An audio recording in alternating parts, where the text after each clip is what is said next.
Grabar.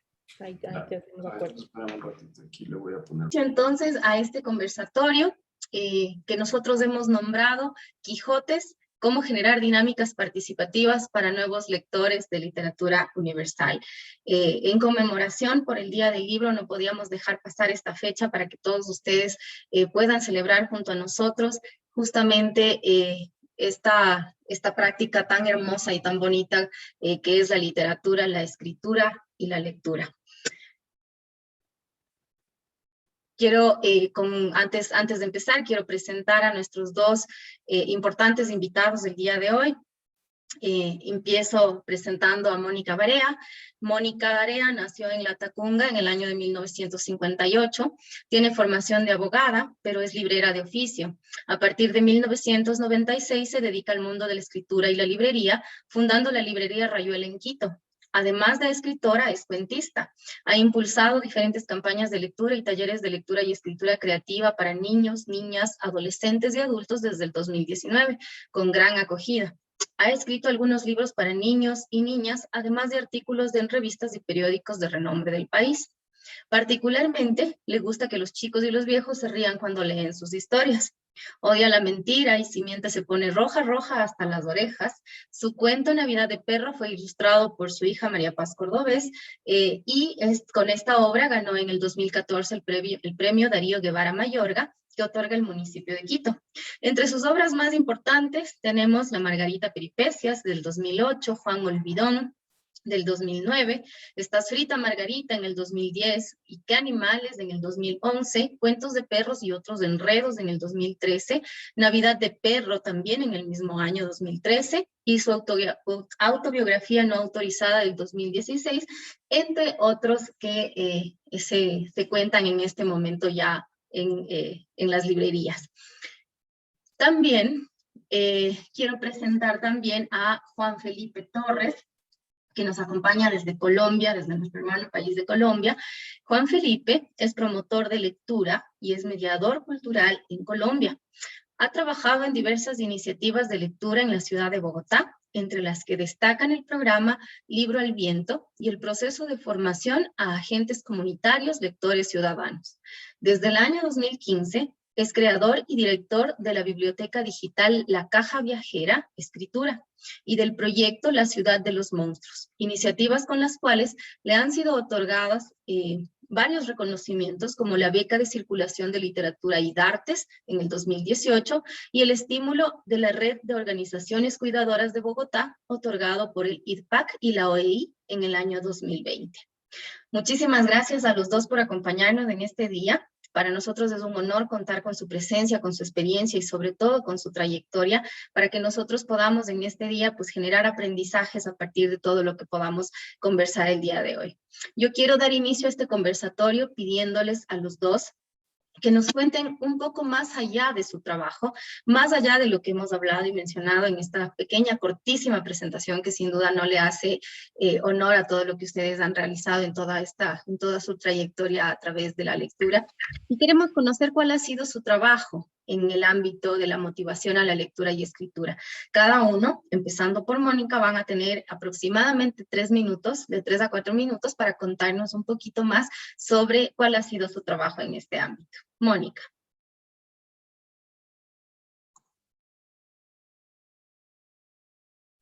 Está apagado el micrófono, Mónica. Bueno, muchas gracias al Grupo Faro por haberme invitado a esta charla y a todos quienes se han conectado.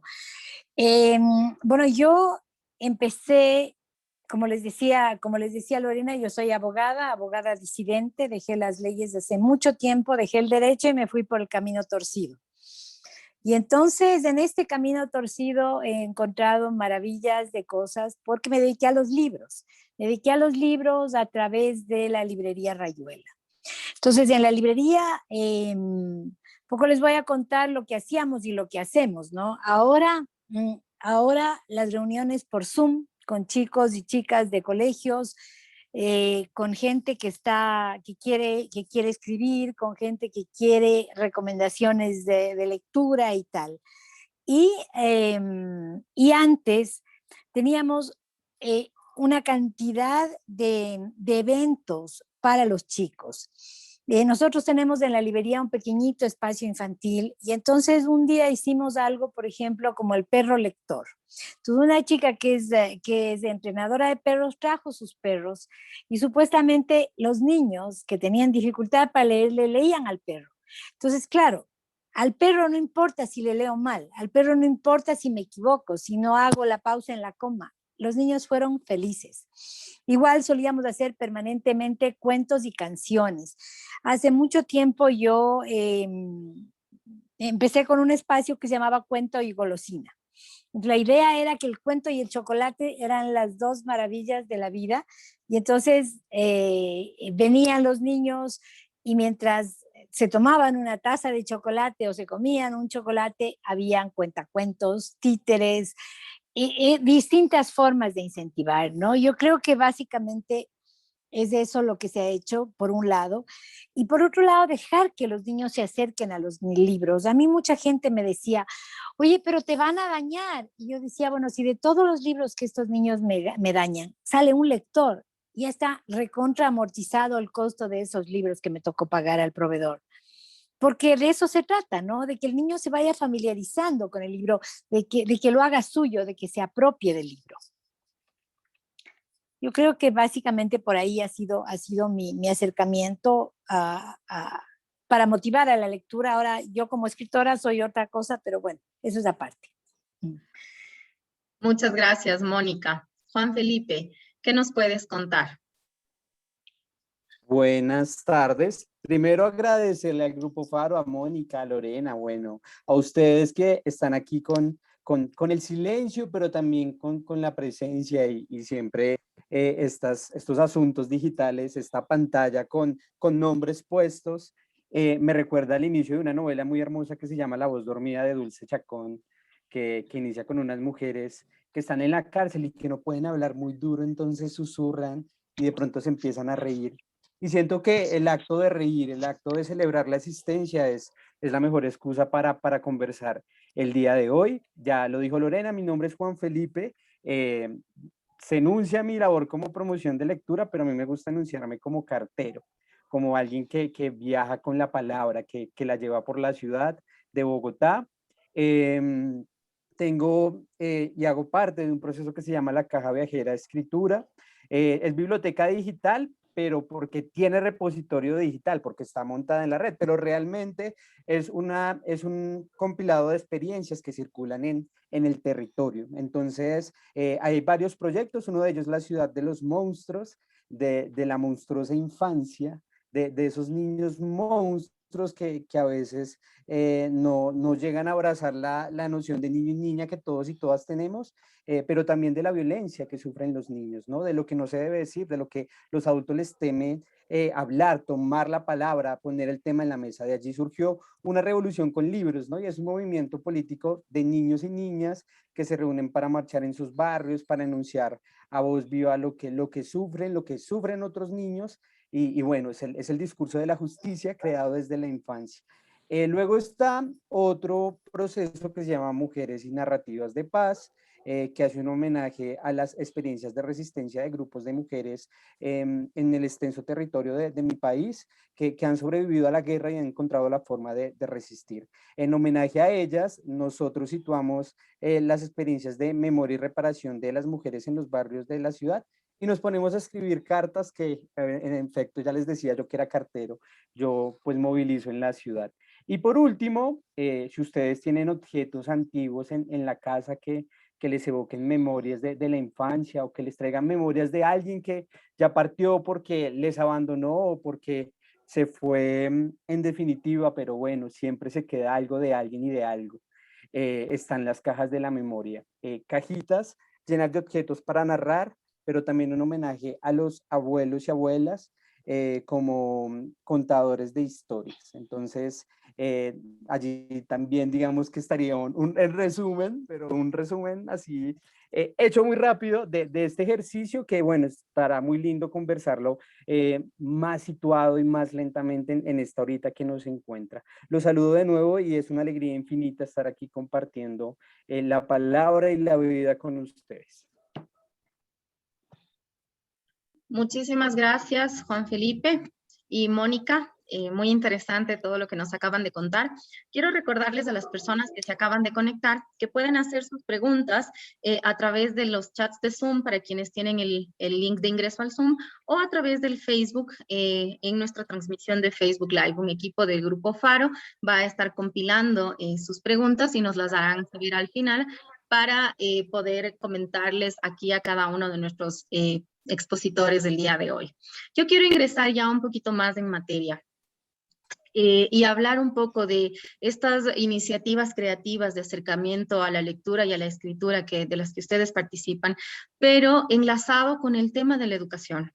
Es indiscutible que la lectura y la escritura forman parte de los procesos educativos de nuestros niños dentro del Sistema Nacional de Educación, y me imagino que también dentro del sistema colombiano de educación. Pero yo quisiera preguntarles a ustedes, ¿qué implica entender a la literatura como parte de este proceso de enseñanza y aprendizaje? No solamente desde el currículo, sino también en un contexto actual en el que las narrativas multimediales y las herramientas virtuales cobran cada día más relevancia. ¿Cómo hacer, qué hacer y cómo le ven ustedes a este enlace entre el fomento a la lectura, la escritura, la educación en el contexto virtual en el que estamos ahora? ¿Empiezo yo? Bueno, yo creo que aquí hay que empezar por el maestro. El maestro tiene que enamorarse del libro.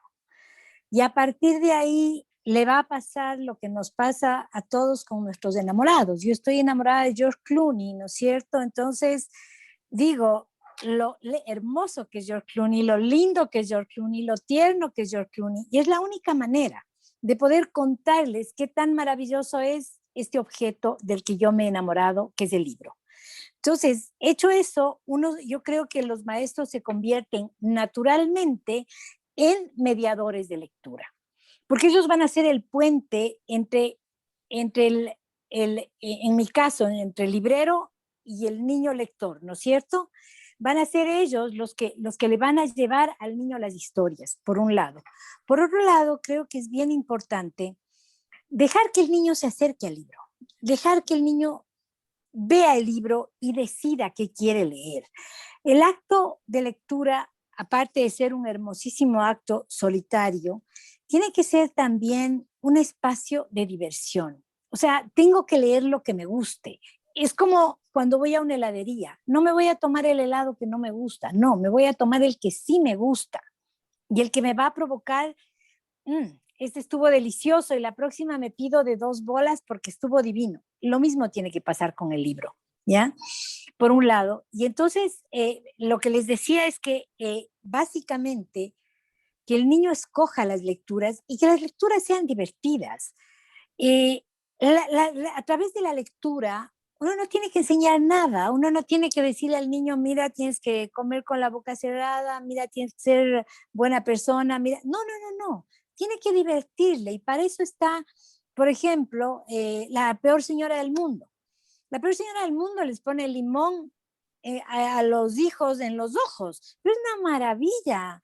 Para eso está Jorge, que le da a su abuela una medicina que rompe el techo y la abuela se desaparece y se esfuma porque es una abuela maldita y odiosa. Entonces, para eso está la literatura y para eso está la lectura, para que los niños sean felices, para que los niños por un ratito se olviden de todas las cargas que generalmente los adultos les damos, que si no hay plata, que si hay polución, que si tenemos pandemia, que si tengo miedo a quedarme sin trabajo. No, que los niños se olviden y que puedan reírse y puedan disfrutar de la literatura.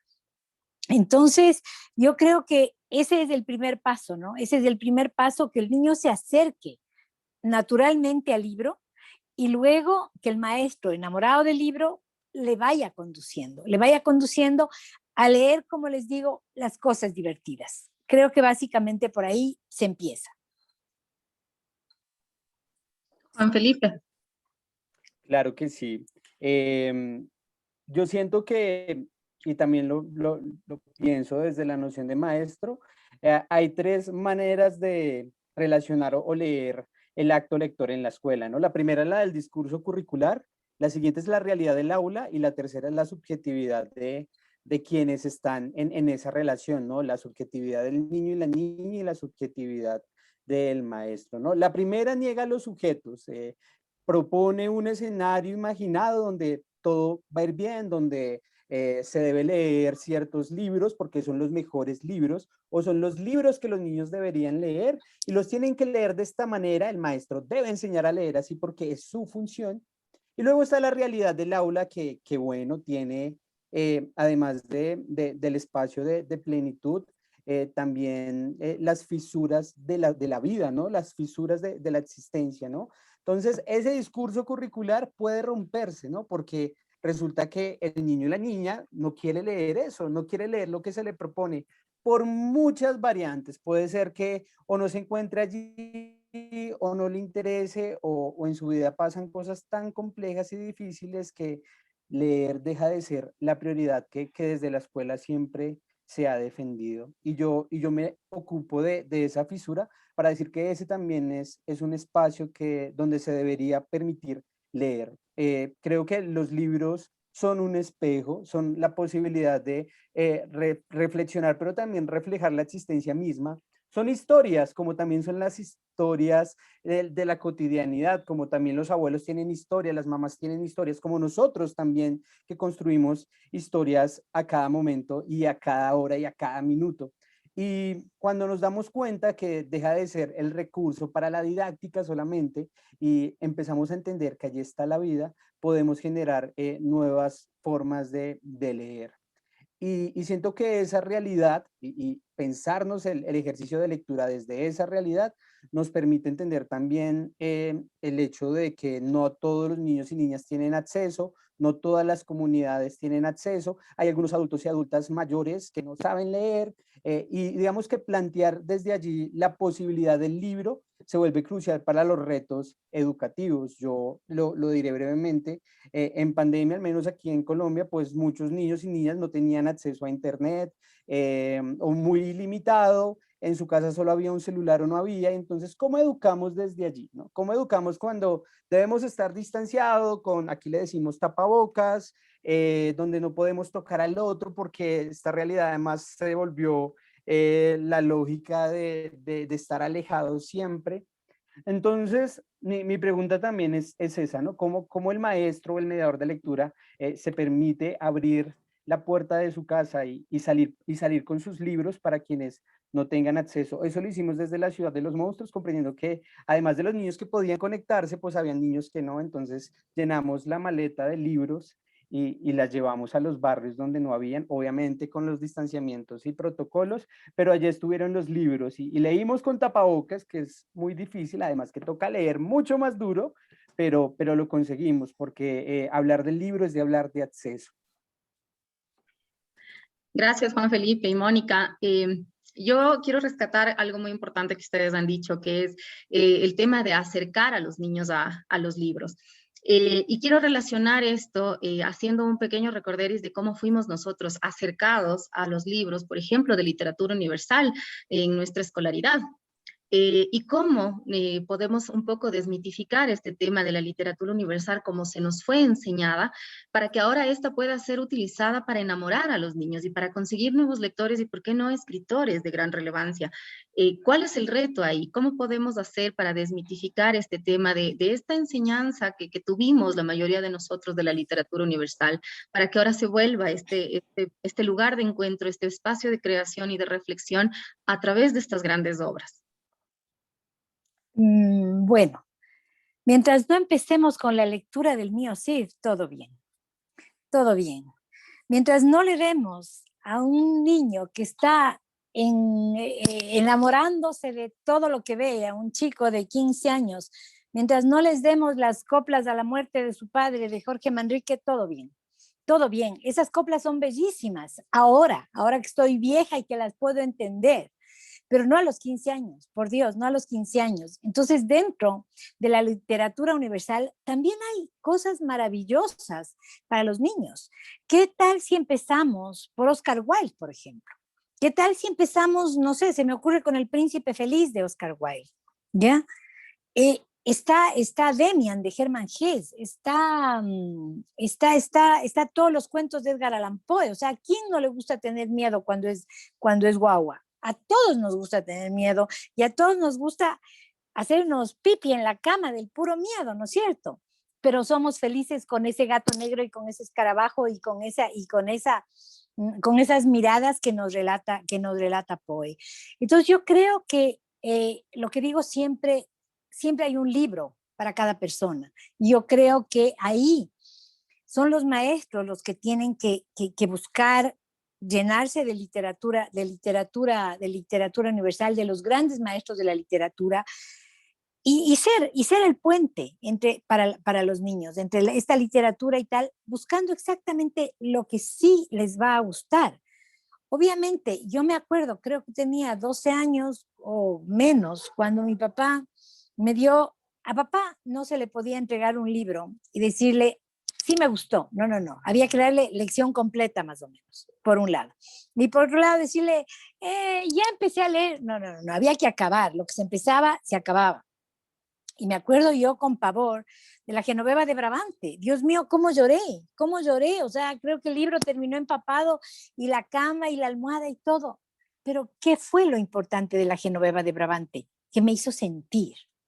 Y así como lloré la muerte de la María de Jorge Isaacs, y así como me hizo sentir, y yo creo que la literatura va de eso, de sentir, y de sentir miedo, y de sentir dolor, y de sentir ganas de reír, de sentir. Entonces yo creo que si vamos a los afectos, los niños tienen que engancharse con la literatura, porque yo creo que los seres humanos somos seres sensibles.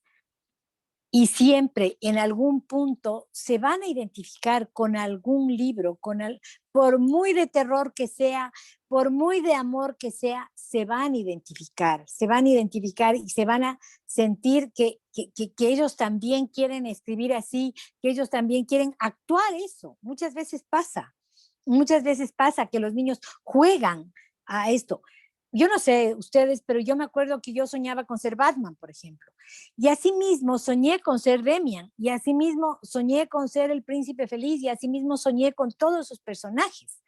Entonces, si a esos personajes les sacamos del libro así de tapa dura, todo formal, les sacamos y le hacemos vital, que el niño pueda dar la mano, pueda tocar, pueda sentir, se va, insisto, a enamorar.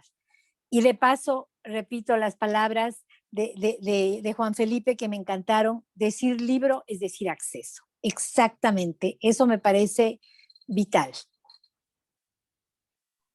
Gracias, Mónica. Juan Felipe.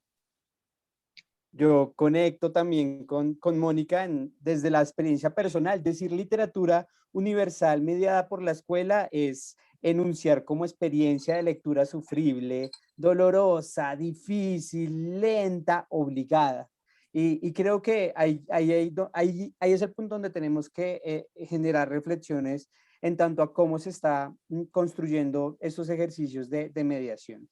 Hablamos de los libros y culpamos a los libros, decimos, es que ese libro tal vez no era el adecuado, o ¿por qué no otro libro? Y yo siento que también es el ejercicio que hace el maestro para tener ese acercamiento. Bien lo decía Mónica, estoy completamente de acuerdo. El libro tiene que mediar con la experiencia sensible, tiene que ser una experiencia estética, tiene que ahondarte en ti mismo, tiene que entrar en ti para que se quede a habitar en la memoria, en tu biografía lectora, para que puedas enunciarlo después de muchos años y ponerlo en relación con tu vida. Y siento que la escuela con la lógica de que la literatura es para enseñar comprensión lectora, para situar ejercicios de lenguaje, para analizar el lenguaje, sí, también lo es, no voy a negarlo, pero digamos, ¿dónde se encuentra la relación humana? Porque negamos la posibilidad de que jóvenes y niños y niñas, adultos que también hacen parte de esta sociedad que bueno, la soñamos con una sociedad de lectores y lectoras,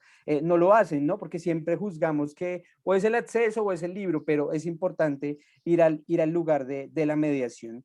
Yo siento que lo importante de la literatura universal, y también es importante enunciar y preguntarnos por qué es universal, ¿no? ¿Qué punto nos permite explorar cómo esta literatura pudo inspirar otras literaturas más cercanas, las vanguardias, bueno, un montón de nociones que están muy cercanas, inclusive a lo que leemos, así no sea literatura universal. Entonces, hay unas relaciones que son muy, muy constantes y que por supuesto no nos permitimos tener como ningún acercamiento por ese miedo que es enseñado, es un miedo enseñado y lastimosamente a veces enseñado por la escuela. Yo, por ejemplo, con las mujeres que trabajamos la escritura epistolar, trabajamos a Virginia Woolf porque trabajamos el monólogo interior, exploramos la voz propia de ellas y ellas escriben y se reconocen, ¿no? Mujeres que antes de empezar los procesos decían como que no les gustaba mucho leer o solo leían para sus niños y niñas porque son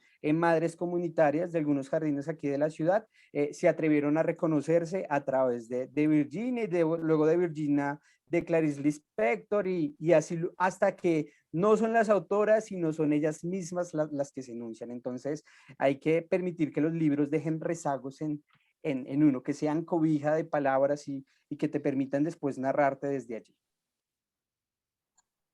Muchas gracias, Juan Felipe. Muchas gracias, Mónica. Yo recojo algo también que me ha llamado muchísimo la atención y es esto, ¿no? Del libro y la lectura tienen que ser sinónimos de acceso.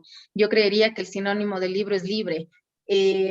Pero bueno, ¿qué hacer y cómo hacer desde la escuela para que esta lectura, estas formas de lectura y de acercamiento a la escritura no se vuelvan tan obligadas, tan sufridas, como decías tú, Juan Felipe, que fue un poco la historia por la que nosotros atravesamos? Y entendemos que cada país, tanto Colombia como Ecuador, tienen programas de fomento a la lectura que en este momento se encuentran de alguna manera en marcha, y digo de alguna manera por esta condición de virtualidad en la que nos encontramos y semipresencialidad en algunos casos. ¿Qué hacemos desde la escuela justamente para que estos espacios ya no se vuelvan, más bien, se vuelvan útiles y que puedan impactar de manera positiva en el proceso de enseñanza-aprendizaje y, por qué no, en el proceso de desarrollo personal de nuestros niños, niñas y adolescentes? ¿Qué hacemos desde la escuela?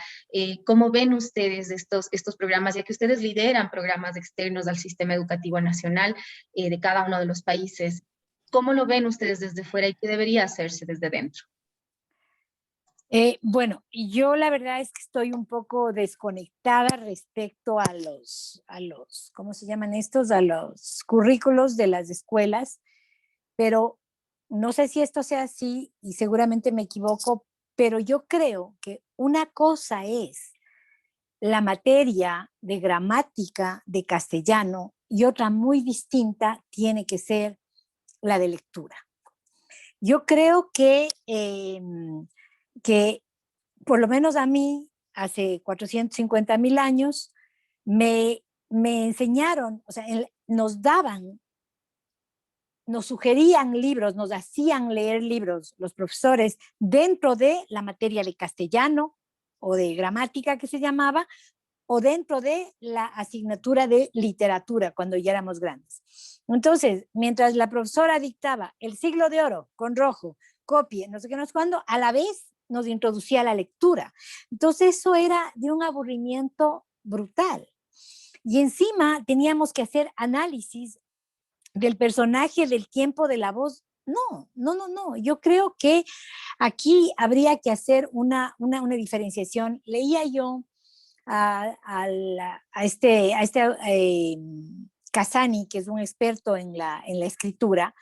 Casani cuenta de un experimento que se hizo en los Estados Unidos, en alguna universidad, en donde se escogió alumnos de primeros cursos, de cursos avanzados y de maestrías, y al primer grupo se les dividió en dos, y al primer grupo se le dio clases de sintaxis, de castellano, de gramática, bueno, castellano no, era lengua inglesa, pero de gramática, de sintaxis, de escritura y tal.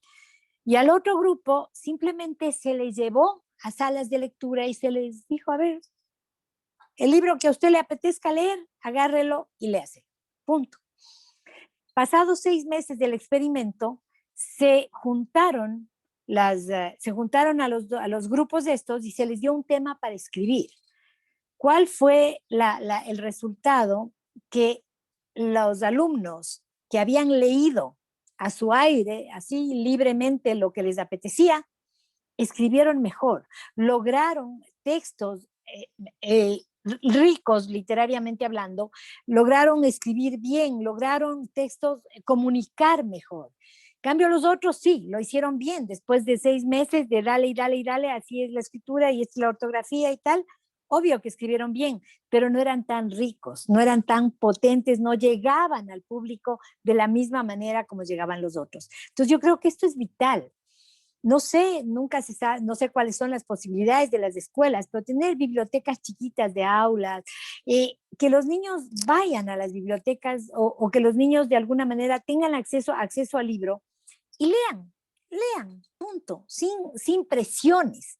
El rato que salen al recreo no hay presión, ¿no es cierto? ¿Qué pasaría si en el recreo le dicen, oye, te tienes que comer la banana que tu mamá te ha mandado y tienes que decirme a qué sabía, de qué color era la cáscara y cuál era la textura de la banana? No me vuelvo a comer el plátano nunca más. Guácala, mami, por Dios no me mandes plátano, sí o sí.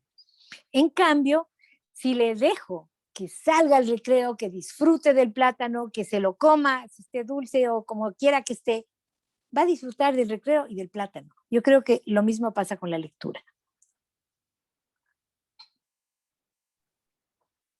Estoy de acuerdo con Mónica y adicional también diría que el maestro y la maestra deben como alejarse de ese discurso de las buenas maneras de la lectura y explorar su propia experiencia. Yo siento que es muy importante para los profesores en las escuelas ahondar en estos ejercicios autobiográficos y preguntarse por los propios encuentros.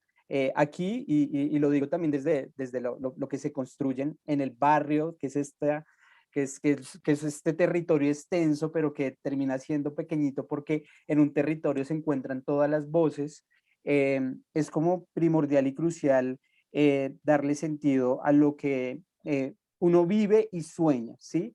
El lugar de los sueños es importante.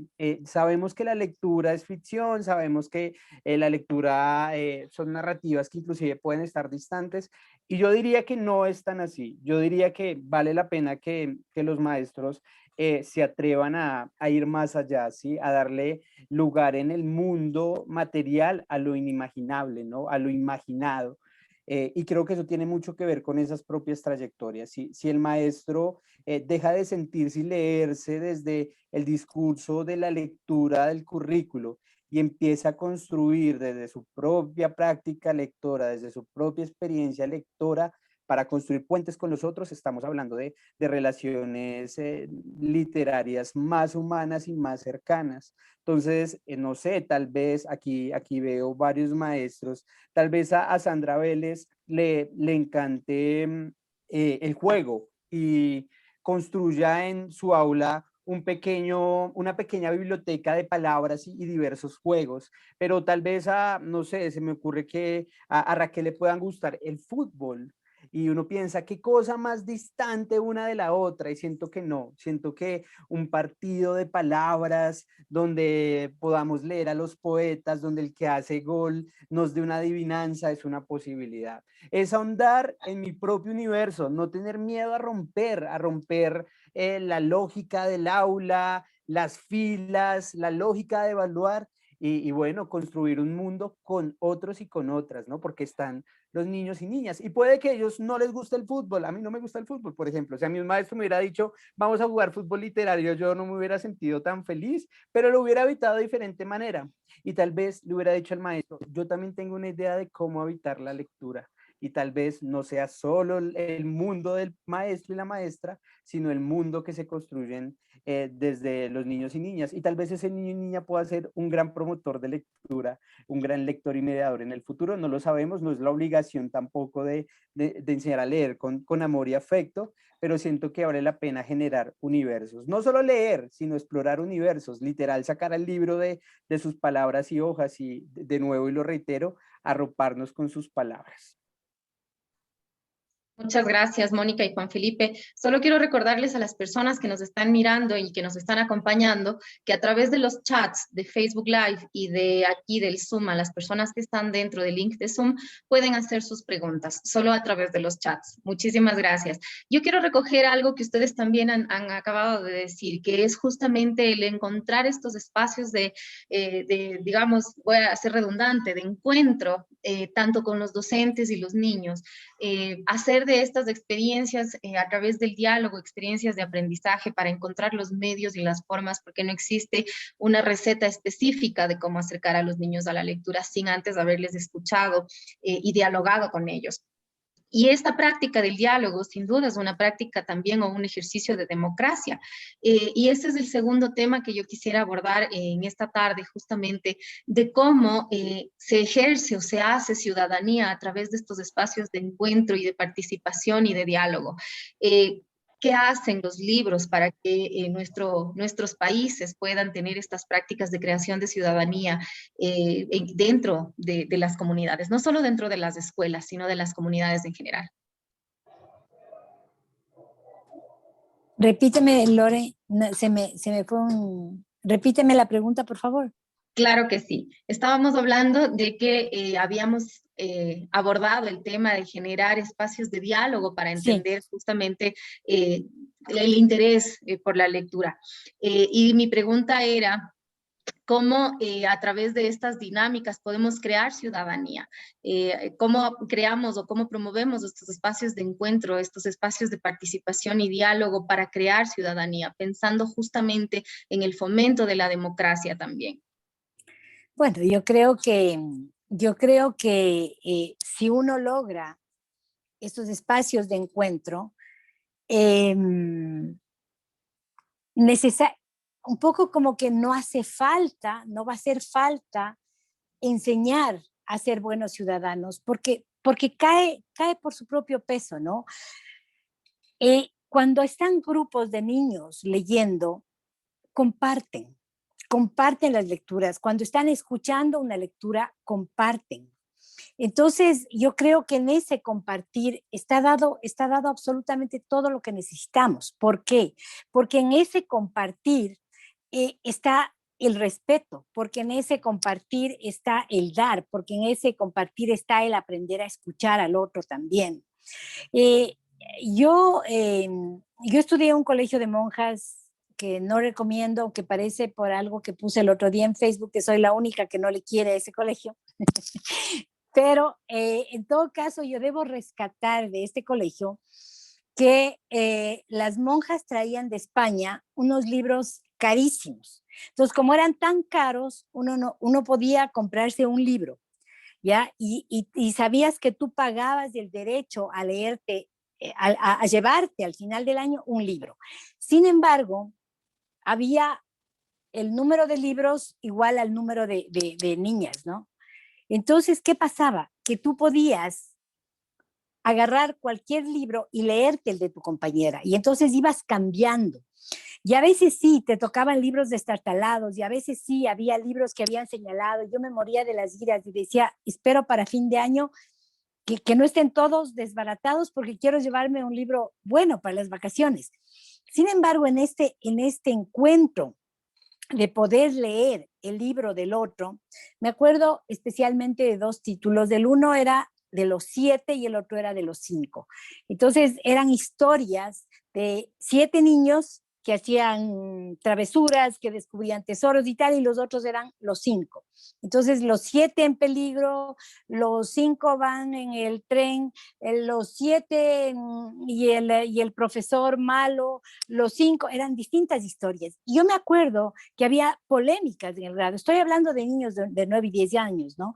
Había polémicas en mi grado. Yo era partidaria de los 5, decía que no, que los 5 eran mucho más valientes y mucho más aguerridos, y que los 5 se iban a meter en la cueva del oso. Y el otro me decía, pero a los 7 se le apareció un fantasma. Yo decía, ahí sí, los fantasmas no existen, el oso sí estaba ahí y ellos se atrevieron. Entonces se daba todo este diálogo y todo este debate. Y yo creo que a partir de ahí nos formamos siendo mejores personas. O sea, como te digo, aprendimos a compartir, a respetar, a escuchar, a respetar el tiempo del otro, porque sabíamos que el libro que nos habíamos llevado a la casa, teníamos que devolverlo en un X tiempo, porque alguien más lo podía querer. Entonces, el encuentro como tal ya te genera ciudadanía, me parece a mí. Gracias, Mónica. Juan Felipe. Yo creo y me parece importantísima la pregunta, muy pertinente. A veces podemos creer que el hecho de llevar el libro, no sé, podemos tener como en la cabeza, vamos a hacer una actividad de promoción de lectura sobre democracia. Entonces llevamos un libro para niños que, estoy dando un ejemplo, que su título es ¿Qué es la democracia explicada para niños? Y lo abrimos, lo leemos y creemos que cumplimos con el ejercicio, pero yo creo que podemos estar muy equivocados al momento de pensar también que el simple hecho de leer en voz alta es haber como cumplido o al menos explorado esta noción de construir ciudadanía con otros y otras. Los libros y las lecturas materializan un ejercicio que además de ser poético es muy poderoso. Y es que nos permite dar voz, nos permite enunciar la propia experiencia, pero inclusive los silencios de los otros y las otras. Partiendo de allí, podríamos empezar a comprender que sí puede existir, no siempre sucede cuando se lee que se construye ciudadanía, que ocurran en estas actividades como perspectivas donde yo entienda al otro y la otra, y en efecto eso depende profundamente de la mediación. Ahora, todos van a explorar el libro de la misma manera. Este es el único libro con el que debería leer, tampoco. Yo siento que al hablar también de dar voz, de generar espacios de enunciación para otras voces, es importante como tener, ahí sí como le llaman acá, enfoque poblacional. ¿Qué puede funcionar? ¿Qué atmósferas poéticas pueden funcionar para esta población y qué otra para otra? Y si siempre pensando en el otro y la otra al momento de construir estrategias de promoción de lectura, porque no se trata de llevar la historia de la democracia al aula o a cualquier espacio donde ustedes trabajen y sentir que ya lo hicieron, sino dar espacio. Cuando el otro que ha estado silencioso conversa y se da su lugar en un mundo social donde se le niega esa participación, estamos construyendo ciudadanía. Y cuando también vemos que en los otros existe como esa opción receptiva de las palabras y narrativas que llegan de otras personas, también la estamos construyendo. Entonces, es como muy diferente, y voy a poner un ejemplo que sé que nos está habitando nuestros territorios en este momento. Es muy diferente que desde el discurso político, jurídico o los medios nos hablen de migración, a tener un grupo de personas hablando de migración con un relato que hable de los viajes. Hay discursos y opciones de conversar muy diferentes, y siento que de nuevo volvemos al lugar sensible, ¿no? Donde me ubico para hablar, y siento que lo más importante, y más si estamos en espacios educativos, es donde yo pueda sentirme, donde yo pueda reconocerme. Muchas gracias, Mónica y Juan Felipe. Es importante lo que ustedes acaban de mencionar con esto de permitir dar voz a las personas que históricamente tal vez han sido silenciadas, con este último ejemplo que tú mencionas, Juan Felipe, por ejemplo. Y esto, más allá de recoger una memoria histórica, también nos permite generar a través de los libros, a través de la escritura, herramientas de indagación personal que son tan importantes. Como tú dices, no es lo mismo hablar del fenómeno migratorio desde lo que dice la ley, desde lo que dicen las noticias y las estadísticas, que desde la narrativa de una persona que está viviendo este proceso y cómo lo ha vivido y cómo lo vivimos quienes estamos del otro lado, quienes estamos acogiendo a estas personas. Es de manera, son narrativas diferentes que recogen memorias históricas, que nos permiten construir la memoria de los países, sobre todo de nuestros países de la región, y esto hace que nosotros podamos evitar repetir ciertos contextos, tal vez de violencia, tal vez de injusticia, tal vez de desigualdad, pero también hace que podamos generar nuevas propuestas. Únicamente a través de la memoria es que podemos construir nuevas realidades. Entonces, yo quiero atar esto que acabo de recoger, que ha sido riquísimo de parte de ustedes dos, con el siguiente tema, que es justamente de la literatura, de los libros, la escritura y la lectura como una herramienta de indagación personal. Y ante esto yo quiero empezar justo con una frase que el otro día tuve la dicha de leer del escritor uruguayo y periodista uruguayo Eduardo Galeano. Todos tenemos algún vidrio roto en el alma que lastima y hace sangrar aunque sea un poquito. Al escribir siento que puedo sacar un poco de esos vidrios fuera de mí. Al ponerlos en un papel ya no me dañan. Yo quiero preguntarles cuál ha sido su experiencia a través de conocer al ser humano desde las letras, desde lo que leen y desde lo que crean, y cómo ustedes lo han vivido y cuáles son sus opiniones al respecto. Mónica. Bueno, Lore, como tú sabes, yo doy talleres de narrativa personal. La narrativa personal es esta rama, digamos, de la literatura que nos permite narrarnos a nosotros mismos, ¿no? Y contarnos nuestra propia historia. Y a través de las palabras, de alguna manera, irnos curando, de alguna manera, ir poniendo las cosas en orden, la vida en orden. Para mí esta ha sido una de las experiencias más lindas que he tenido, y yo suelo hacer esto también con los niños. Suelo dar talleres para niños en los que hago que ellos cuenten su historia, que hurguen en sus recuerdos, porque es la única manera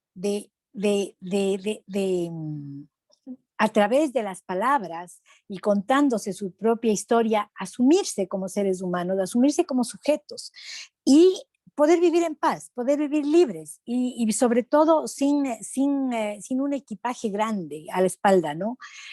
Muchas veces uno piensa que en los niños esto no va a pasar, o sea, que en los talleres de los grandes sí van a salir, como dice Lore, estos vidrios rotos que nos atraviesan, van a salir en los escritos de los grandes. No, también salen en los de los niños. Y en este punto yo creo que es bien importante, en cuanto a la lectura, no darles tampoco a los niños únicamente un material así rosadito, lindo, perfecto, el mundo feliz, en que todos son buenos. No, porque, perdónenme, el mundo es una mierda, y a las cosas hay que llamarlas por su nombre, y los niños tienen que saber eso. Los niños tienen que saber que esto es bien duro, y que aquí venimos muchas veces a luchar y muchas veces a nadar contra corriente, porque yo creo que de eso se trata la literatura, ¿no? La literatura es un ejercicio de la libertad. Yo creo que los niños tienen que tener ese ejercicio. Me acuerdo ahorita que yo suelo jugar, por ejemplo, para los maestros, yo era muy vaga, esto no le digan a los niños, pero yo era muy vaga en el colegio y me encantaba jugar guerras en los cuadernos de matemáticas y páreme la mano en los cuadernos de gramática. Entonces, a través de jugar páreme la mano, ustedes no saben todo lo que yo he logrado con niños y con adultos, porque jugamos páreme la mano y luego escogen un nombre, una ciudad y cuentan su historia, pero como ese personaje, como ese nombre que escogieron, como Dora Dávalos de Dinamarca, ¿no es cierto?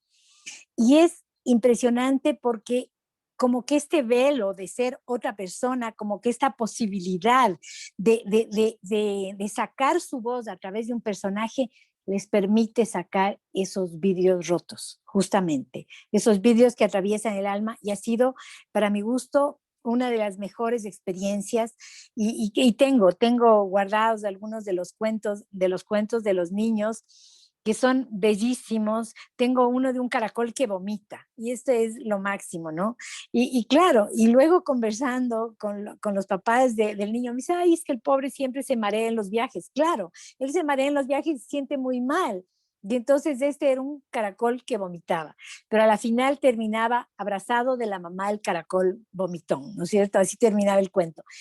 Todas estas cosas hay que sacarlas y hay que aprovechar que la lectura nos lleva así nos lleva directamente a la escritura y hacer que los niños cuenten su historia a través de otras historias, a través de otros personajes o a través de su propia voz. Gracias, Mónica. Juan Felipe.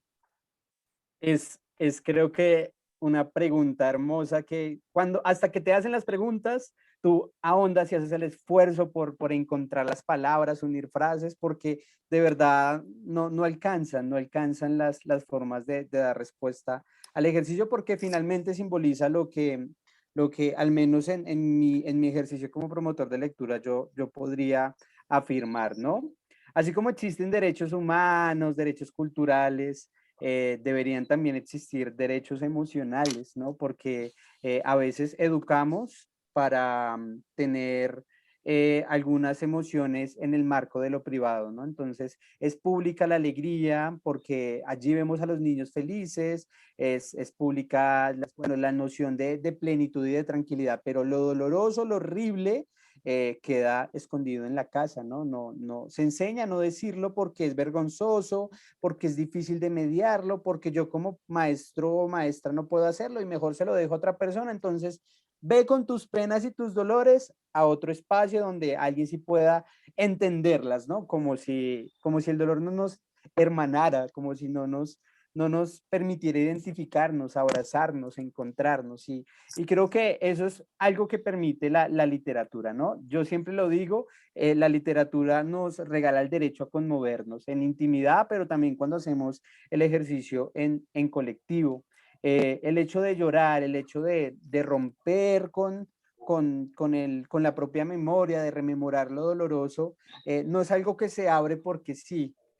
Cuando tú hilas tu narrativa o otra persona hila su narrativa en un ejercicio de lectura colectiva, está teniendo la posibilidad de resignificar ese dolor y ese daño, porque la está conectando, como decía Mónica, con otra historia. Puede ser el dolor, puede ser mi dolor, pero lo estoy resignificando a través de una narrativa que puede ser ilustrada, que puede ser un cuento, y siento que eso es muy, muy poderoso, y creo que es la función del arte en general, no solo de los libros y no solo de las historias. ¿Qué es la caja viajera? Un homenaje a las bibliotecas humanas que somos todos y todas. Y ustedes en algún momento ingresan a la página, la buscan, no se van a encontrar a Oscar Wilde, a Hemingway, a Virginia Woolf, no, ellos no están ahí. Están solo las narrativas de los ciudadanos y ciudadanas, están los libros de los niños y las niñas que han escrito en el proceso, los libros de las mujeres que además han escrito varios para sanarse y repararse, está en la audioteca de los abuelos, que son los abuelos contando, porque somos libros también, nosotros somos libros. Y si a mí me conmueve un dolor y lo logro expresar a través de un encuentro que hicimos y donde una historia permitió que eso hiciera, nada es más bello de verdad y más poderoso que encontrar a otra persona que se reconoció en ese dolor. Una frase muy, no sé, una frase pequeña, por decirlo de alguna manera, de uno de esos encuentros que hicimos, donde una mujer, estábamos leyendo y ella se conmovió y empezó a contarnos su historia y empezó a llorar. Y otra mujer la tomó aquí del brazo cuando podíamos tocarlo si no había COVID y le dijo, no estás sola, estamos contigo todas acá. Eso hacen los libros también. Nos recuerdan que no estamos solos, así estemos leyendo en soledad. Muchísimas gracias. Y yo creo que también se puede conectar con lo que estamos viviendo en este momento, que es este confinamiento tan estricto que hemos tenido desde hace un año por la emergencia sanitaria. Consideramos siempre que contar sobre uno mismo, leer sobre uno mismo, nos da un espacio justamente para elaborar los procesos que nosotros estamos viviendo en nuestro interior, sean emocionales o como queramos llamarlos. ¿Cómo ustedes creen que estos espacios que ustedes promueven ahora han colaborado justamente con la parte personal de la gente que se ha visto llamada a participar en los espacios que ustedes promueven dentro de esta emergencia sanitaria? Mónica.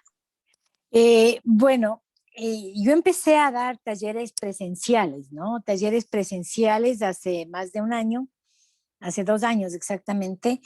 Y luego cuando nos cayó la pandemia y la cuarentena, yo dije, bueno, y ahora esto se acabó, porque me parecía que una pantalla era una cosa terrible, que esa no posibilidad de tocarte, esa no posibilidad de compartir un café, era fatal. Pero llegado el rato dije, bueno, suerte o muerte, veamos qué pasa, y me lancé y dije, bueno, talleres Zoom, veamos qué pasa.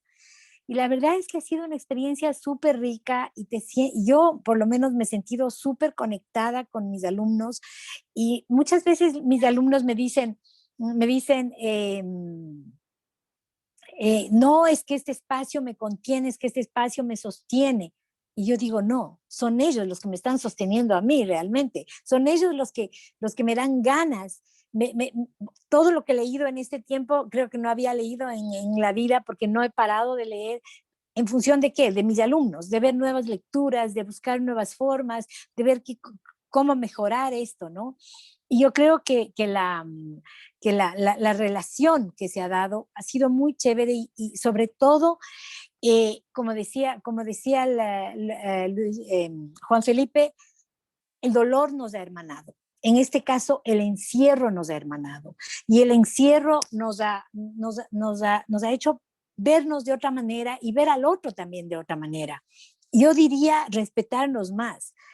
Seguramente habrá gente ahí que diga, no, nada que ver, yo soy neurótico desde que estoy encerrado. Puede ser también, pero yo creo que la forma en que hemos aprovechado estos espacios ha sido muy enriquecedora, tanto para los unos y los otros, para los niños con los que yo he tenido la posibilidad de conversar, y para mí también hablar con estos niños. Yo tengo encuentros con 2 grupos de ancianos, y yo digo, quienes peor lo están pasando son justamente los niños y los ancianos. Bueno, pues son espacios en los que nos reímos más que en los otros, son espacios en los que no sé por qué, pero las lecturas que salen nos llegan más.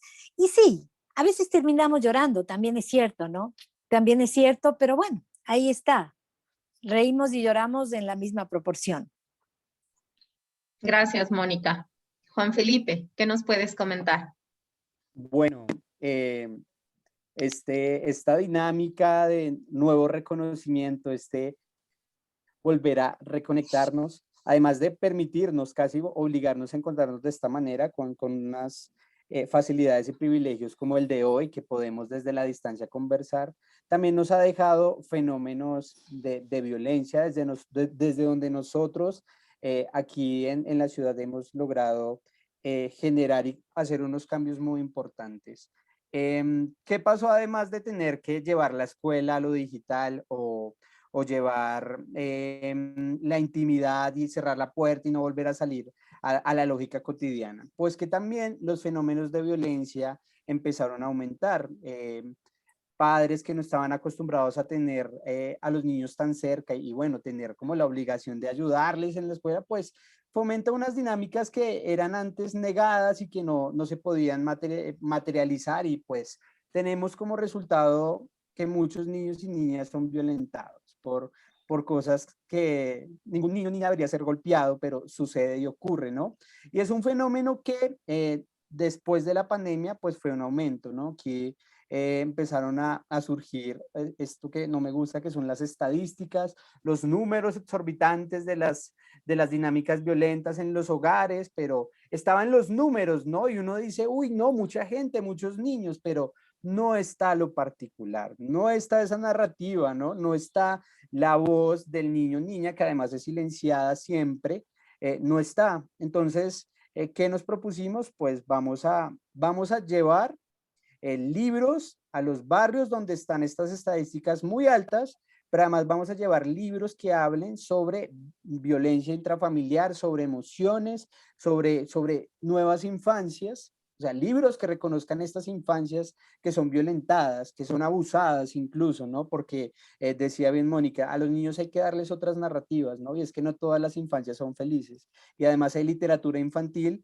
que ahonda en esas otras nociones y existencias de niños y niñas, donde está la melancolía, donde está el dolor, donde está todo lo complejo de la existencia, porque habitamos la misma realidad social, no estamos como separados y los niños no entienden o no ven esto, no, lo habitan, lo sienten y se les es negado.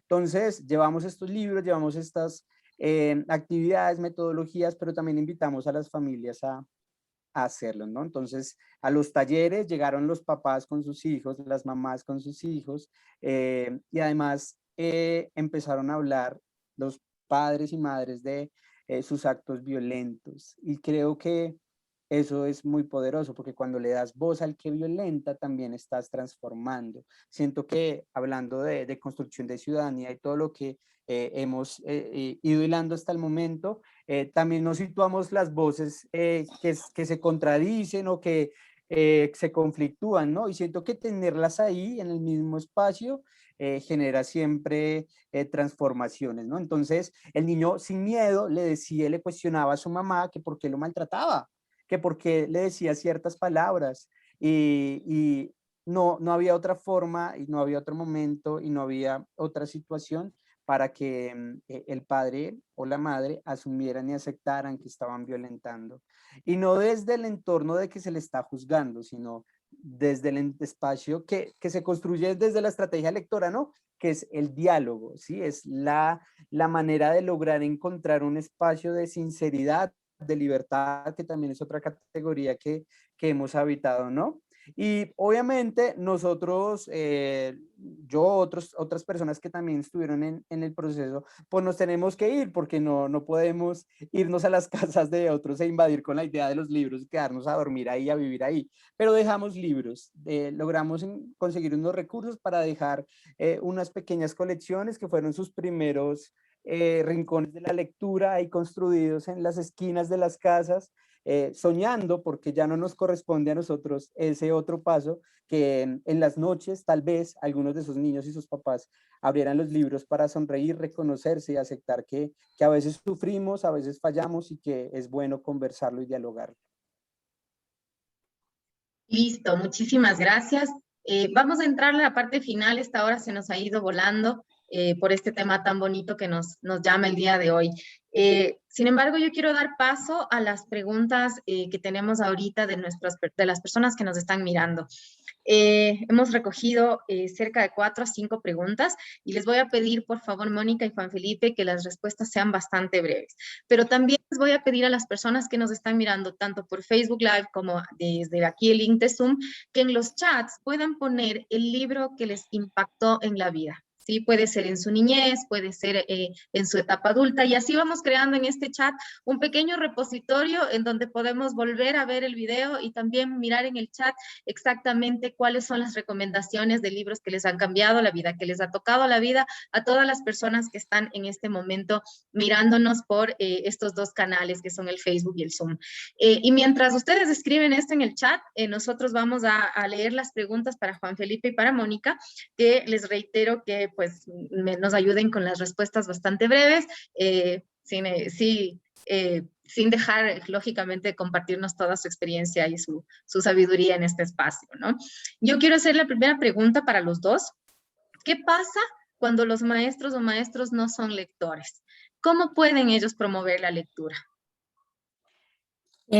Bueno, ahí tienen que acercarse ellos a los libros y tienen que acercarse, tienen que, como decía mi papá, tienen que poner de parte y acercarse ellos a la lectura y empezar por literatura infantil, sin miedo, sin vergüenza, empezar por literatura infantil. Vuelvan, relean La Caperucita Roja, relean los cuentos clásicos, vuelvan, porque cuando uno vuelve a esos libros, uno se da cuenta de que tiene otra mirada, que la mirada del adulto frente a ese cuento es otra y es algo muy rico también, por un lado. Y por otro lado, no le tengan miedo a las ilustraciones. Si no les gusta mucho leer, bueno, pues lean álbumes ilustrados. Los álbumes ilustrados dicen mucho, porque la ilustración, y ahora justamente que los niños nuestros de esta época son niños visuales, te cuenta también, a través de la gráfica, te cuenta historias. Y de eso va la literatura a la final, de tener historias. Muchas gracias, Mónica. Juan Felipe. Ahondado a lo que dice Mónica, que era un poco también muy similar a la recomendación que iba a compartir, es muy importante también que si tú ves un espacio para hacer esa exploración, ya lo habíamos hablado hace un poquito, como es importante generar esos enlaces entre la posibilidad de la lectura, pero mis propios intereses, ¿no? ¿Quién soy yo como lector o lectora? Como hacer ese primer cuestionamiento es primordial porque me va a permitir ahondar en esos espacios de encuentro. Tal vez no sea la literatura, tal vez sean textos informativos, tal vez sea un libro. Se dice, ¿no?, que siempre hay un libro esperándote, pero tienes que tener la disposición para hacerlo, si no ese libro nunca va a llegar porque tú estás siempre como, no quiero leer o no me interesa leer. Y por último, siento que es importante distanciarnos de que leemos para hacernos más eruditos, para conocer más, para hacer esa competencia discursiva con los otros. Y más bien preguntarnos qué libro me permite leer para sentir, para reconocerme. Tal vez si empiezo a explorar las narrativas desde allí, me encuentre como espejo en algunas palabras y hojas de novelas, cuentos, poemas. Muchísimas gracias, Juan Felipe. Yo quiero pasar a la segunda pregunta, que está dirigida justamente para Juan Felipe, que dice, ¿cómo aplicar desde el discurso curricular una mediación que incentive no solo una lectura crítica del texto, sino una reflexión introspectiva personal por parte de los estudiantes? Yo creo que eso está muy ligado a la construcción curricular que hagas tú en los escenarios de escuela que tengas. Yo te puedo dar los ingredientes porque es como el ejercicio que yo hago siempre, pero los niños que tú tienes son desconocidos para mí, las realidades de aula son desconocidas. Sin embargo, un poco de donde surgió la ciudad de los monstruos, que era este escenario de movimiento político de las infancias, surgió de donde viven los monstruos de Maurice Sendak.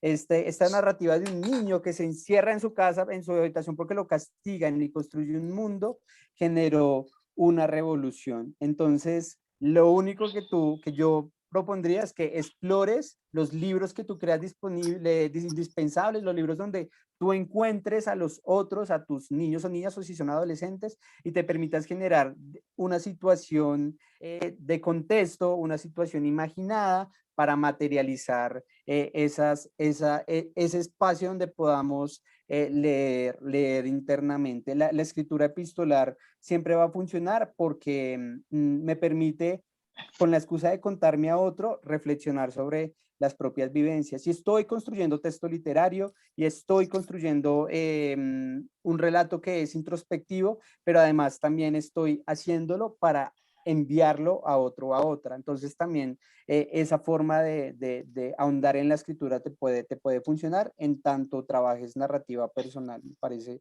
interesante. Muchas gracias, Juan Felipe. Esta pregunta es para Mónica y pues bueno, nos habla del contexto digital actual y el uso de las redes sociales. ¿Cómo puede ayudar esto a motivar a la lectura? Y quiero juntarle con otra pregunta que nos habla justamente de las estrategias que se están usando actualmente a través de estos medios para motivar a la lectura de los niños, niñas, de los niños y niñas, perdón, de la básica, de los primeros años de escolaridad. A ver, cuando apareció, yo soy librera, ¿no es cierto? Soy librera ya más de 30 años. Aparte de que me encantan los libros, me gusta el olor al libro, me gusta el papel.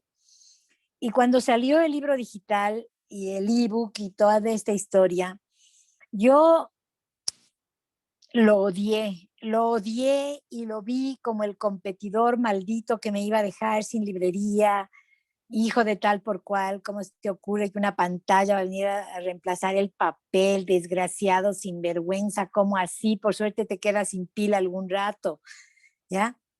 Y de pronto me pidieron que hiciera un trabajo en la Embajada de México era un estudio sobre la literatura la parte que me tocó era un libro argentino que se llama El Matadero.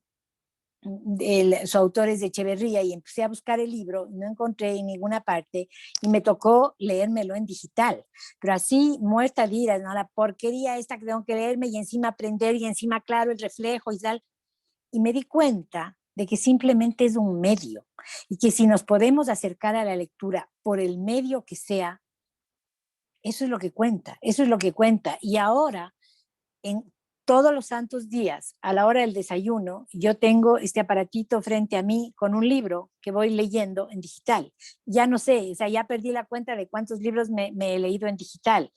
Y sí, me gusta más el libro de papel, me gusta más el libro de papel, qué sé yo, además del libro de papel está ahí en el velador y lo puedo hojear, pero yo creo que es un medio. Y a ese medio hay que acercarse.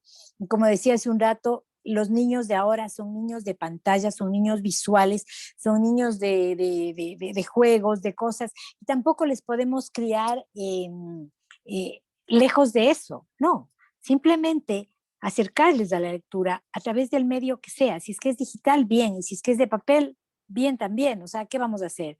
El punto es leer.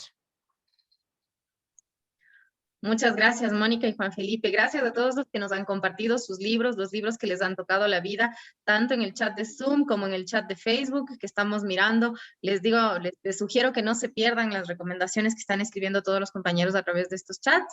Y quiero finalizar con una pregunta para los dos. ¿Cómo ven que ha evolucionado la literatura en Ecuador y Colombia en los últimos años?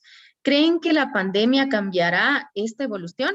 Y quiero que finalicen cada una de sus respuestas con el libro que a ustedes les tocó la vida. Puede ser en su infancia, en su adultez, como ustedes gusten, pero dennos ese regalito ahorita al final de la respuesta. Bueno, y yo creo que aquí en Ecuador especialmente, y voy a hablar de literatura infantil primero, hemos tenido una suerte de boom de literatura infantil. Un montón de gente que se lanzó a escribir, que se lanzó a contar su historia. Y entonces este momento, si ustedes ven hacia atrás, yo hace años trabajaba ya en una librería y me acuerdo que teníamos libros de Hernán Rodríguez Costello, teníamos libros de Teresita Crespo, de Salvador Lara, y teníamos libros de los dos, me acuerdo, y no me acuerdo de más, o sea, libros ecuatorianos de literatura infantil, y creo que de Edna Iturralde, sí, que de Edna Iturralde sí teníamos libros, ¿ya? 3 de los que yo me acuerdo. Y de pronto, bueno, empezaron a salir tanto escritores como ilustradores, ¿ya? Yo misma salí del closet y empecé a escribir, a la vejez, pero empecé a escribir. Entonces, esto ha sido como un boom, ¿no es cierto? Como un boom, y hay gente que sigue. A mí me pasó, y este es un proceso muy personal, que escribí mi primer libro, a los niños les gustó, les pareció que a la editorial le gustó primero, a los niños les gustó después, y me acuerdo que como a los 4 meses de haber salido mi libro, la editorial me llamó a decir que ya no tenían libros y que tenían que hacer una segunda edición. Y a mí esto me llenó de confianza y me dijo, bueno, y me dije, bueno, si escribí uno, tal vez puedo escribir más. Y entonces seguí escribiendo y no paré. Y yo creo que eso les debe haber pasado a muchos escritores, y ahí está María Fernanda Heredia con una producción bellísima, está, qué sé yo, Juana Neira, un montón de escritores nuevos, porque siguen saliendo, además siguen saliendo, e ilustradores también buenísimos, ¿no?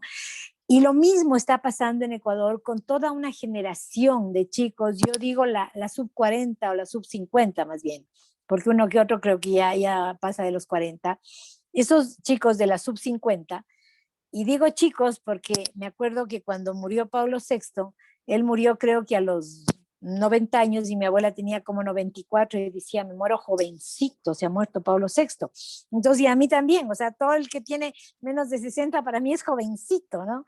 Entonces, ahí está José Hidalgo Payares, está Daniel Alcíbar, está María Fernanda Ampuero, un montón de escritores con una voz nueva, que es lo que me parece rico, con una voz nueva que nos cuentan historias con una sencillez y una belleza impresionante, y que yo creo que a esos autores hay que acercarse. Yo creo que a esos autores hay que acercarse. Y respecto a lo segundo, Lore, vos sabes que en cuestión de hombres y de libros yo soy chica fácil. Amo a mi marido, pero amo también a George Clooney, se me cruza por ahí Brad Pitt y no puedo de amor. Y con los libros me pasa lo mismo. Yo te diría que tal vez El lobo estepario fue uno de los que me marcaron. Te diría que en general Gese me marcó con Demian, con El lobo estepario, no sé, tal vez Hemingway, y segurísimo Poe con este cuento que tiene El corazón delator. El corazón delator es uno de mis cuentos favoritos de Hemingway, y por supuesto García Márquez, bueno, y Cortázar. O sea, ya te digo, soy chica fácil, no podría decir este me marcó. Amo a Benedetti, amo a Neruda, me encanta la poesía, me encanta lo que la señorita Lorena aquí presente escribe de poesía. Síganle en Twitter porque escribe preciosísimo. No, no te puedo decir uno solito. Gracias, Mónica, qué honor. Juan Felipe, te escuchamos. Claro que sí. Digamos que yo de nuevo me vuelvo a anunciar desde mi noción de promotor, de persona que explora los libros para permitirse el encuentro con los otros y las otras.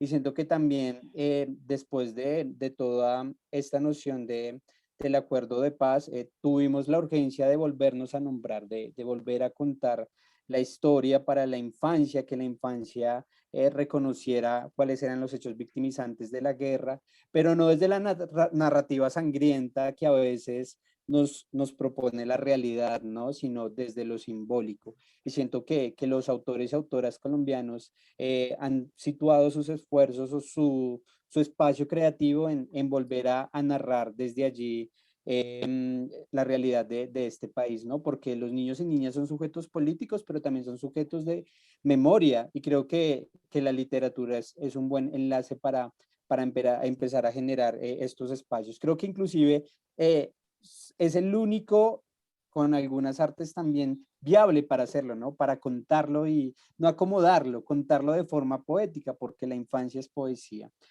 También tenemos un sinnúmero de narrativas más cercanas, de víctimas que se atreven a escribir, y siento que es importante, digamos, que tenerlas ahí en cuenta siempre. Sé que, como muchas cosas en la pandemia, esto ha generado muchas dificultades para las lógicas editoriales de venta y demás. Las ferias del libro pues se acomodaron a estas realidades, y eso es muy complejo de asimilar. No sabemos cómo nos va a ir con las ferias del libro este año, pero bueno, es una incertidumbre que desde mi posición no podría responder. Yo, además de decir cuál es mi libro favorito, traje un libro y estaba buscando como el espacio perfecto para leer un pequeño fragmento, porque podría situar, casi decir que es una de las obras de teatro que más quiero, porque, como ya lo hemos hablado, me permitió andar en mi sensibilidad y de alguna forma encontrarme, pero porque también me cuestiona y me pregunta para qué el asunto de los libros, por qué la literatura, por qué estos esfuerzos para mediarlas, y afuera en la calle está la palabra odio y está la palabra guerra y está la palabra desprecio, xenofobia, homofobia, maltrato, violencia, homicidio, muerte. Están todas esas palabras y se sitúan allí, y uno sale y piensa un poco lo de que decía Mónica, que este no es un mundo digno, y esta realidad es compleja y dolorosa, ¿sí? Y luego me respondo con este libro, que tal vez lo hacemos porque también existe la palabra abrazo. Entonces voy a leer el pequeño fragmento. Es una obra de teatro colombiana, se llama Un recuerdo en el olvido, la escribió César Castaño, y para no hacerles largo el relato o el cuento, y que algún día ojalá se encuentren con ella, nos habla de un soldado y un sargento que se encuentran perdidos en la mitad de un río, con la posibilidad de morir, y solo se tienen uno a otro para dialogar, para conversar, que es lo que hicimos el día de hoy. En uno de esos diálogos, el sargento le pregunta al soldado: ¿perdió sus recuerdos alguna vez, soldado? No, no, señor. Leí un libro. En un momento leí un libro. Era sobre un hombre que vendía gritos versos y abrazos. ¿Qué le pasó a ese hombre? Una vez vendió demasiados gritos y las gentes salieron a las calles, pero ellos estaban preparados para tapar sus bocas con petos y gases. Después vendió algunos versos, pero luego decidieron que lo mejor era fusilarlo, y así terminó aquel hombre. ¿Y qué hizo aquel hombre con tantos abrazos que tenía para vender? Nunca pudo vender uno. Los dejó de herencia luego de su muerte, pero nadie ha ido a reclamar ese derecho. ¿A qué derecho se refiere usted, soldado? Al derecho de abrazar al otro. ¿Para qué necesitamos eso? Para despedirnos, Señor, para mirar a los ojos a quienes amamos y decirles adiós. Muchas gracias. Muchas gracias, Juan Felipe. Bueno, nos toca cerrar, y digo nos toca porque yo podría quedarme aquí conversando con ustedes toda la tarde. Nos toca cerrar, y yo creo que, como bien dijo Mónica, creo que para temas de lectura tenemos que ser un poco fáciles para acercarnos justamente a todos los autores. Yo tengo una teoría en la vida, y es que a mí los libros me responden cosas, y como una de mis aficiones es la poesía, pues mi biblioteca está llena de libros de poesía, y cuando tengo una pregunta sobre la vida, escojo uno de los libros, abro una página y sé que ahí va a estar la respuesta. Y para mí es eso. Para mí la literatura y la poesía son formas de habitar en el mundo, como decía Heidegger, ¿no? La morada de seres del lenguaje. Para mí es eso. Y a mí se me ocurre en este momento cerrar con una frase de una de mis escritoras favoritas, que es Alfonsina Storni, argentina, mujer argentina, que escribía preciosísimo. Y ella decía: ¿qué mundos tengo dentro del alma que hace tiempo vengo pidiendo medios para volar? Para mí es eso, la literatura, son los medios para volar. Yo les agradezco muchísimo a todos y a todas los que se han dado cita esta tarde para poder celebrar junto a nosotros y junto al Grupo Faro este día tan importante y tan bonito que es el Día del Libro. Nosotros llevamos adelante el proyecto de comunidades de aprendizaje, y parte de él es las tertulias literarias dialógicas, a través de las cuales nosotros pretendemos no solo acercar a los jóvenes y a los niños a los libros, sino también generar espacios de transformación social. Hacia allá vamos, hacia allá queremos llegar, hacia allá soñamos llegar. Y les invito a todos a conocer sobre este hermoso proyecto, sobre este hermoso modelo educativo que nos invita justamente a seguir leyendo, la lectura como un ejercicio de libertad. Les agradezco infinitamente también a Mónica, Juan Felipe, por estas valiosísimas palabras que nos han brindado, por su tiempo, que lo más valioso que tiene el ser humano es el tiempo, y ustedes nos han venido a regalar acá un poquito de su tiempo, que para nosotros ha sido pues una experiencia grandiosa e inolvidable también. Les agradezco a los profes que están conectados y a las personas de la comunidad que están conectadas, que han aportado con este hermoso repositorio de libros que yo estoy leyendo acá y tomando nota de algunos, y también en Facebook que han colaborado con estas preguntas. Gracias al equipo de Grupo